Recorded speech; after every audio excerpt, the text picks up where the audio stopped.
Stories said that you could smell the place before you saw the island. The sweet smell of death.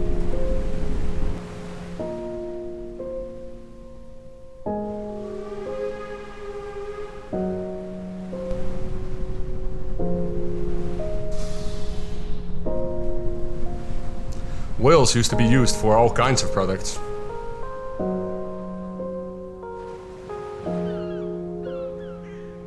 Their flesh was used for consumption.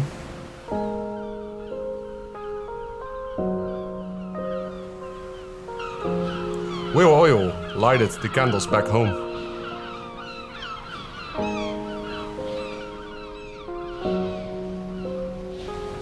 Whale grease kept the machines running during the Industrial Revolution.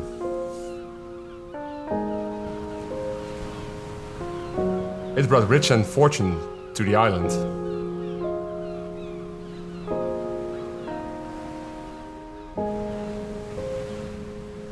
But today, it's not that popular anymore.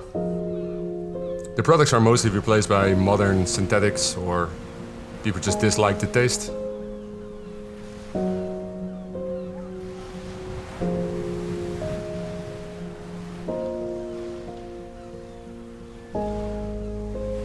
Kralingenburgh needs to wash off its past. It needs to reinvent itself, or it will be just an all-forgotten island in the middle of the North Sea.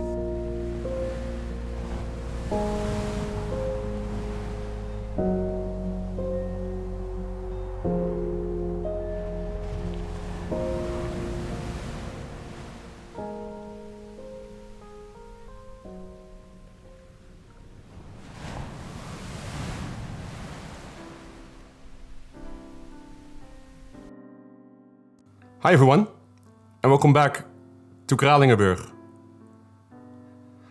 I hope you enjoyed the intro I made. It was really fun creating, and it felt like it was missing out in the previous episode. I think the whaling past is very important to mention in this story because it's like the negative side of Kralingenburgh, which it needs to move forward from. I think the island needs to evolve more to become a more modern and sustainable island.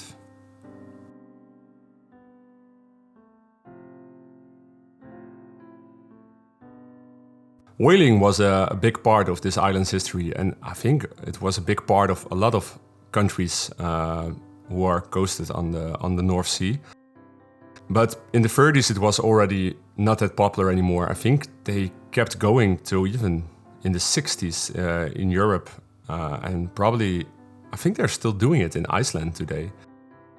I think the last product what still was popular was soap made of the oils from whales. I don't think anyone today would really necessarily need a thing like that. Yeah, so. At some point we're gonna cut away from all of the whaling on this island and we're gonna find a new industry. I'm not sure what that will be, honestly, but we'll see. In this episode I'm gonna build something totally different from the actual intro. I'm gonna build a railway bridge. Someone released this really cool asset on the workshop this week. I think his name is Preppo. And it's called the Pori Bridge, which was really cool, and when I saw it, I immediately thought, yeah, I'm gonna make a rail bridge out of this. I already had the idea of making a railway. I was not sure how I was going to do it. The area I'm working in right now on screen was actually meant to build a train station, which I already tried, but it felt really closed and tucked away, and I didn't like that. I want to move it to the other side of the river and build it there to make it a proper, nice train station, which I actually got space to create it. I do think I'm gonna make it a one-way train track. I'm not sure if that's the right thing, but this island is quite small and I can't imagine it needs a two-way train track. I don't know if I can actually use more than one train then on this track. Can anyone tell me if the AI of this game is smart enough to give way if I make like openings where they can cross each other?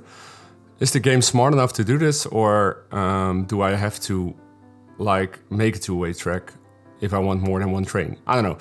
If someone can tell me, please leave it in the comments. It will help a lot.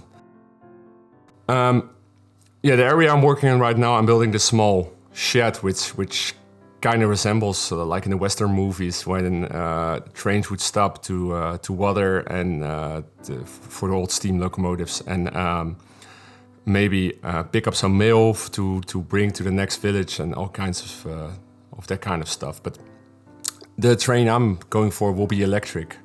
I actually made my own train with a lot of help from the Discord community from Revo, and Revo himself, by the way.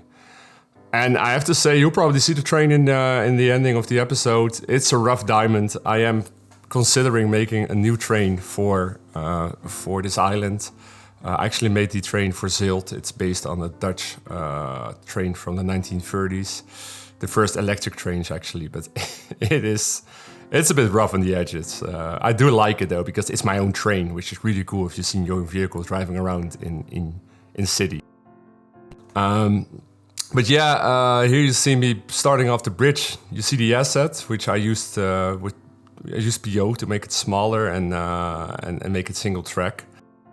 And another cool asset which was released is the one I am working with right now. I think it's called Viaducts or arches. I'm not sure, but the brick texture really resembles a lot of brick textures I use. And although I didn't want to use too much brick on this island because I'm not sure if it's realistic at all to have red bricks on an island where most rocks are grayish.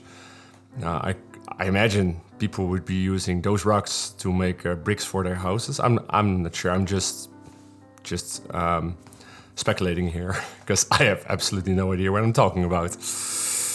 But I really enjoyed how this arches looked on the bridge. And it took some fiddling around here, as you can see, to see where the arches should be placed because the small boats are still passing by. I was using the movable bridge here. I'm gonna place that on some other spot in the city. And I'm gonna use this channel just for smaller boats coming in from the sea. Because I really want to use that bridge asset. It's really, really pretty, but yeah, it doesn't make sense to have a rail bridge which is not movable right next to it. And I don't think there is a movable rail bridge on the workshop just yet. So, and the area right now, what you see on screen right now, is where I am just making a really basic slope. I am planning to get back to this area and make it a bit more realistic. I was planning some warehouses, some industry, but for now I just felt like I just had to like close it up and make sure it looks good on camera when I do my cinematics, and I'll leave that for another episode. Talking about episodes and this series, I really want to thank you guys for giving me the support on starting this new series. I know I do this mostly for myself. I'm not really am too keen on the amount of views, although I really enjoy seeing people coming back. I'm really appreciative that you guys take your time, because there's so much great people on YouTube and so much great people in the Cities Skylines community. So yeah, it feels really cool that you guys take your time and watch my stuff as well. And yeah, again, there are so much new people coming in every time, which is really I'm really thankful to. So everyone who's new, everyone who's been here since the start, thank you so much. I think I'm already a year into to this City Skyline adventure. So yeah, thank you so much. And yeah, as you guys might have noticed in this episode, my voice sounds a little bit different because I have the good old flu. Not COVID. No, in 2022 you still can get the flu. So for now I'm just gonna save my voice and try to start working on the next episode as soon as I can, so I can show you guys some more content from Kralingenburgh. Okay, guys, thank you so much. I'll leave you with some cinematics, and yeah, everyone who's new, please like, subscribe. You know the drill. And yeah, I wanted to say go to my Patreon and that stuff, but I don't have any of it. So anyways, guys, thank you so much, and I hope to see you in the next episode. This was Jass. Bye.